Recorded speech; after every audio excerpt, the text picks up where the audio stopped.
के विशेषण के बारे में अध्ययन करेंगे।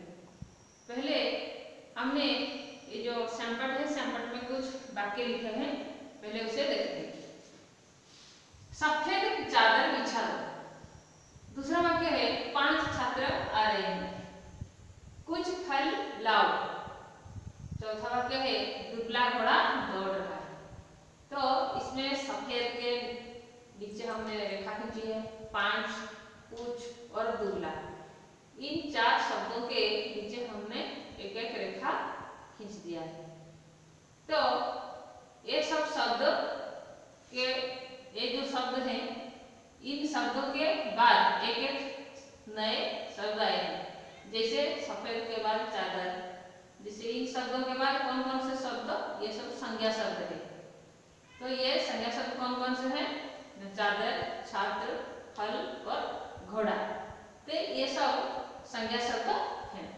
तो पहले आता है ये जो रेखांकित शब्द है, इन्हें क्या कहते हैं? ये संज्ञा के पहले लगा है, इन्हें विशेषण कहते हैं। तो व्याकरण में ये जो शब्द है, सफेद, 5, कुछ और दुबला, ये सब विशेषण यानी संज्ञा के विशेषता बताते हैं, इसीलिए इसको विशेषण पद कहते हैं। तो अब आता है विशेषण का संज्ञा निरूपण हम कैसे करेंगे। जो शब्द किसी संज्ञा या सर्वनाम की विशेषता बताता है उसे विशेषण कहते हैं। उसे याद रखो, जो शब्द किसी संज्ञा या सर्वनाम की विशेषता बताता है। जैसे इधर चादर, तो सफेद क्या है? एक रंग है, चादर का रंग को बताता है। तो चादर का विशेषता क्या है ना, उसका रंग है सफेद। तो छात्र, तो छात्र का 5 छात्र यानी उसका संख्या बताता है। उसी तरह से फल एक संज्ञा पद है, तो संज्ञा पद का पूर्व लगा है कुछ एक परिमाण को समझाता है।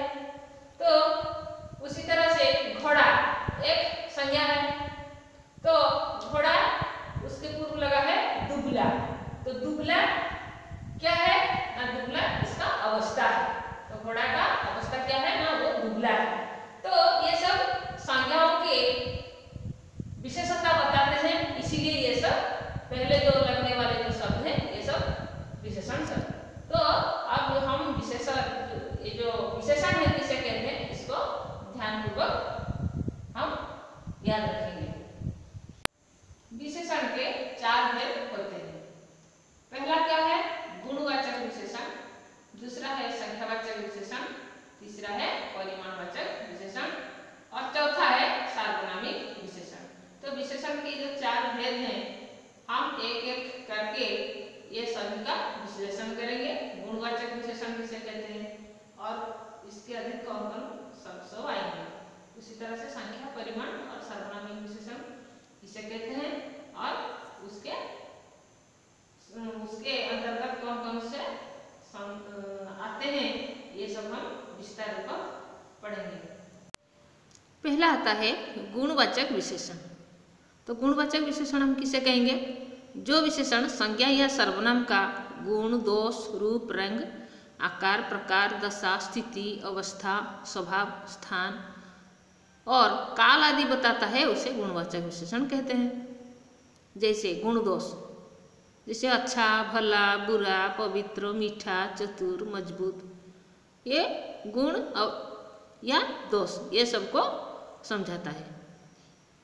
उसी तरह से रूप रंग, जैसे मैला, लाल, सुनहरा, सफ़ेद, हरा, पीला, ये सब रूप रंग को समझाता है।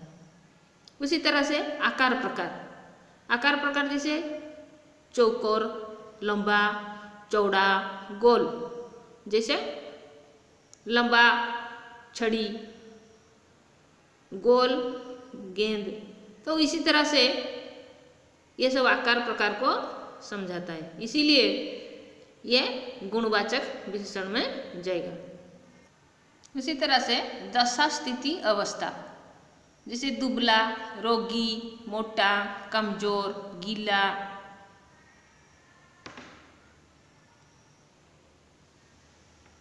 गरीब, गाढ़ा, ये सब क्या है? दशा, स्थिति या अवस्था। दुबला जैसे अवस्था, रोगी वो भी अवस्था, मोटा, कमजोर, तो इस तरह से गरीबी, गाढ़ा, ये सब एक एक अवस्था या दशा स्थिति आदि को समझाता है, इसीलिए ये सब गुणवाचक विशेषण में आता है। स्वभाव, स्वभाव जैसे दयालु, आलसी, कायर, शांत, पालतू, ये सब एक एक स्वभाव को समझाता है। जैसे दयालु आदमी, आलसी लड़का, कायर मनुष्य, शांत लड़की या शांत स्वभाव, पालतू कुत्ता, तो इस तरह से ये सब स्वभाव को समझाता है, इसलिए ये सब भी गुणवाचक विशेषण में आता है। उसी तरह से आता है स्थान, स्थान जैसे क्षेत्रीय, भीतरी, पहाड़ी, पूर्वी, ग्रामीण, कटकी, ये सब एक एक स्थान विशेषता। स्थान जैसे क्षेत्रीय, जैसे भीतरी इलाका, पहाड़ी इलाका, पूर्वी क्षेत्र, ग्रामीण इलाका, कटकी लोग, तो इस तरह से स्थान को लेकर ये सब विशेषण प्रयुक्त होते हैं, ये सब गुणवाचक विशेषण में आते हैं।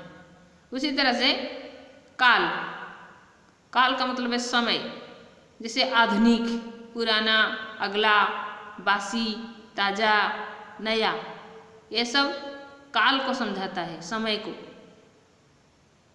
ये सब गुणवाचक विशेषण में आएगा। तो दूसरा जो है विशेषण वो है संख्यावाचक विशेषण। जो विशेषण संज्ञा या सर्वनाम की संख्या बताता है उसे संख्यावाचक विशेषण कहते हैं। यह संख्या कभी निश्चित होती है और कभी अनिश्चित होती है। जो विशेषण जैसे हमने 5 पढ़ा था, 5 लड़का, तो ये संज्ञा या सर्वनाम की संख्या बताता है, उसे संख्यावाचक सर्वनाम संख्यावाचक विशेषण कहते हैं। ये निश्चित संख्या भी हो सकता है, अनिश्चित संख्या भी हो सकता है। उसी तरह से निश्चित संख्यावाचक विशेषण किसे हम कहेंगे, इससे निश्चित संख्या का बोध होता है। जैसे पूर्ण संख्यावाचक, जैसे 1, 2, 3, 4, 5, 6, 100, 1000, लाख, करोड़, ये सब पूर्ण संख्यावाचक। तो अपूर्ण संख्यावाचक कौन है? तो पाव, आधा, पौन, सवा, ये सब अपूर्ण संख्यावाचक होता है। तो इसे पूर्णता नहीं समझा जाता है। जैसे क्रमवाचक, क्रमवाचक जैसे पहला, दूसरा, जैसे हमने क्रमवाचक संख्याएं पढ़े थे पूर्व विषय में, पहला, दूसरा, 5वां, 11वां, 21वां, 100वां, ये सब क्रमवाचक है। तो ये भी निश्चित ये सब निश्चित संख्यावाचक विशेषण में आता है। उसी तरह से आवृत्तिवाचक, आवृत्तिवाचक जैसे दुगुना, चौगुना, दुहरा, तिहरा, दुगने, दुगुनी, ये सब आवृत्तिवाचक संख्यावाचक विशेषण में आते हैं। समुदायवाचक, समुदायवाचक जैसे दोनों, चारों, 10, 25, तो समुदाय को हम दोनों गए थे, हम चारों के चार वहाँ लड़े थे, 10, 25, तो ये सब समुदाय को समझाता है। तो ये सब निश्चित संख्यावाचक विशेषण में आते हैं, क्योंकि इससे निश्चित संख्या का बोध होता है। तो संख्यावाचक जो विशेषण होता है उसका जो दूसरा है अनिश्चित संख्यावाचक विशेषण। तो निश्चित संख्यावाचक विशेषण के बारे में हमने पढ़ा, अब अनिश्चित संख्यावाचक विशेषण हम किससे कहेंगे? इससे निश्चित संख्या का बोध नहीं हो पाता है। जैसे कुछ फल, तो कुछ कितना होता है उसका कोई परिमाण नहीं, कई छात्र, अनेक लोग, सारी बातें, बहुत सारे, सभी प्राणी, चंद लोग, 10-20 आदमी, लगभग सभी मनुष्य, तो ये सब एक निश्चितता इसमें से हमको पता नहीं चलता। कुछ, कई, अनेक, इसका कोई निर्दिष्ट संख्या को समझाता नहीं, इसीलिए ये सब अनिश्चित संख्यावाचक विशेषण में आते हैं। ये समझ में आ गया। अब देखेंगे परिमाणवाचक विशेषण, तीसरा नंबर आता है पर रहता है। तो परिमाणवाचक विशेषण हम किसे कहेंगे? जो विशेषण संज्ञा या सर्वनाम का परिमाण यानी माप तौल बताता है उसे परिमाणवाचक विशेषण कहते हैं। यह परिमाण कभी निश्चित होता है और कभी अनिश्चित। तो हम जैसे पहले पढ़े संख्या भी निश्चित भी होता है अनिश्चित भी होता है, उसी तरह परिमाण भी वैसा ही होता है। तो ये दोनों प्राय सेम टू सेम है। तो निश्चित परिमाणवाचक विशेषण, जैसे इससे निश्चित परिमाण या मात्रा का बोध होता है। जैसे 1 किलो चीनी, 5 लीटर दूध, 2 मीटर कपड़ा, लोटा भर पानी, पाव भर आटा।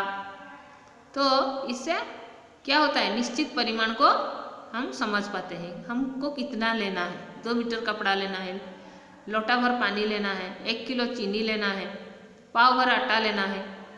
तो ये सब एक निश्चित परिमाण को समझाता है, इसलिए ये सब निश्चित परिमाणवाचक विशेषण कहलाता है। अनिश्चित परिमाणवाचक विशेषण क्या है? इससे निश्चित परिमाण या मात्रा का बोध नहीं हो पाता है। जैसे अधिक पानी, थोड़ी सी चीनी, जरा सी बात, कुछ दूध, सारे पंखे, ज़्यादा आमदनी, ये सब अनिश्चित परिमाणवाचक विशेषण में आता है। जैसे अधिक, थोड़ी, जरा सी, कुछ दूध, सारे पंखे, ज़्यादा, ये सब अनिश्चितता को समझाता है। अनिश्चित परिमाण कितना है इसका सही नाप कोई बता नहीं सकता, इसलिए यह अनिश्चित परिमाणवाचक विशेषण में जाता है। चौथा नंबर में आता है सार्वनामिक विशेषण। सार्वनामिक विशेषण हम किसे कहेंगे? जो विशेषण सर्वनाम से बनता है उसे सार्वनामिक विशेषण कहते हैं। ये बहुत आसान है बच्चों, इसे याद रखो। यह किसी संज्ञा की विशेषता बतलाता है। जैसे वह किताब, किताब के पूर्व वह लगा, वह एक विशेषण सर्वनाम है। उस किताब में, उस, यह एक सर्वनाम है। तो किताब एक संज्ञा है, संज्ञा के पूर्व उस लगा है, तो उस एक सार्वनामिक विशेषण है। वे लड़के, उन लड़कों का, यह बात, इस बात में, तो इस, यह, उन, ये सब है सार्वनामिक विशेषण।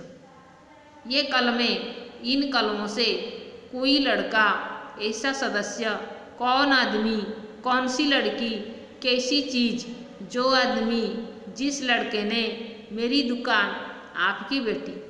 तो जो, जिस, कौन, कौन सी, कैसी, मेरी, आपकी, ये सब सर्वनाम है। और ये सर्वनाम संज्ञा के पहले लगा है और ये सब विशेषण के रूप में परिचित है। सार्वनामिक विशेषण इससे कहते हैं। अब देखेंगे अभ्यास प्रश्न नंबर 1। नीचे के वाक्यों में से विशेषण पदों को छांटकर बताइए। क, यह काला घोड़ा है। यहाँ विशेषण पद कौन सा है?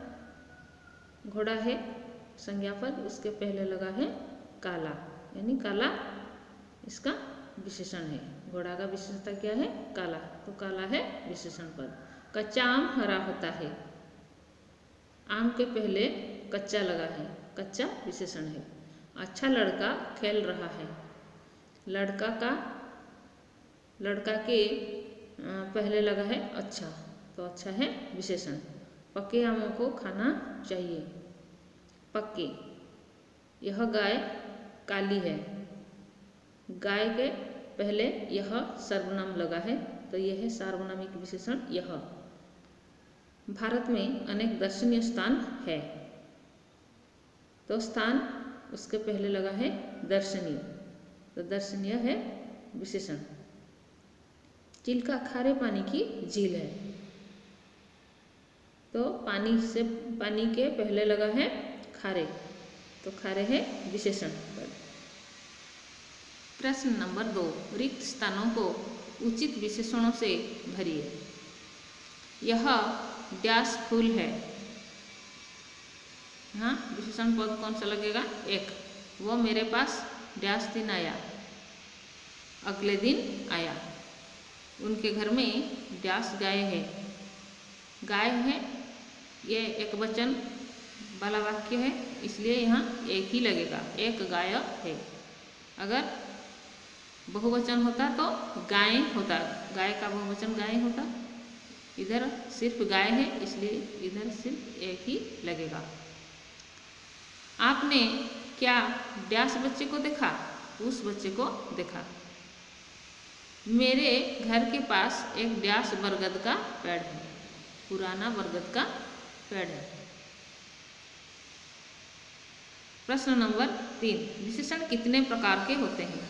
उनके नाम बताइए और 3-3 उदाहरण दीजिए। हमने अभी विशेषण किसे कहते हैं पढ़ाया, आप उसको लिखिए और विशेषण कितने प्रकार के हैं और एक और सभी विशेषणों का 3-3 उदाहरण आप लिखिएगा। निम्नलिखित विशेषणों को पहचानिए और उनके प्रकारों के नाम लिखिए। यह भी बहुत आसान है। मीठा, पुराना, पहला, तो ये सब किस किस प्रकार का हमने पढ़ाया था, उसको किताब देखकर ये सब किस किस विभाग में जाएंगे, गुणवाचक या सार्वनामिक या सार्वनामिक विशेषण किस वर्ग में जाएगा, आप इसको लिखिएगा। 5 नंबर, क स्तंभ के विशेषणों के साथ ख स्तंभ के विशेषणों या संज्ञाओं को मिलाकर लिखिए। जैसे विशेषण है, क स्तंभ में दिया है विशेषण, ख स्तंभ में विशेष्य यानी संज्ञापद। तो विशेषण कौन कौन से हैं? छोटे, तीव्र, उच्च, नन्हा, अनोखी, अलसाई, अलौकिक। विशेष्य है प्रतिभा, शक्ति, पौधा, बुद्धि, आंखें, विचार, बच्चे। तो छोटे विशेषण किस में लगेगा? छोटे बच्चे। तीव्र बुद्धि, उच्च विचार, नन्हा पौधा, अनोखी शक्ति, अलसाई आंखें, अलौकिक प्रतिभा। बच्चों ये जो सब हम प्रश्न के उत्तर हमने आलोचना किया, ये सब अपने हिंदी SW कॉपी में ज़रूर लिखिएगा और उसका अभ्यास ज़रूर करिएगा। धन्यवाद।